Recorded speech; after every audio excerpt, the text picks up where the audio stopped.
Kech payt 11-12dan keyin borib o'zim bilan o'zim urushib qolyapman-da. Mana shu sezon yo'q paytda. Yotamanda. Ichimda, miyamda bitta odamcha borda. Meni sizlarda ham bormi yo'qmi bilmadim. Sen yotaverasan sen shunaqa. Hamma sog'a qilyapti. Sen yotaverasan sen deb turib o'zim bilan o'zim urushtirib qo'yapti-yu. O'zim bilan o'zim urushtirib qo'yapti.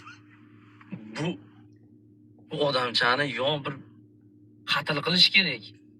Yo bir-biriga shu umrbod qamab yuborish kerakmi deyman-da. Shunda jonimdan to'ydirib tashadi.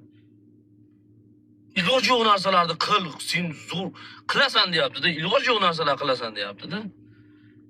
Mana u zangar dilimi degan bola bor ekan, qizil Ferrari olgan ekan. Nima sen shu olgan sen ola olmaysan. Sen unaqasan, sen bunaqasan deb o'zimga o'zim gapiryapti. Shu bir uxlab tursam, ertalab kayfiyatim yo'q uyg'onyapman-da, shu bilan. Hech kim yo'q bo'lsa oldimda. O'zim bilan o'zim urushib qolaverib, zerikib ketdim. Shuni ichimdagi, miyamdagi odamcha bilan kimdir ajrashtirib yubormaydim meni.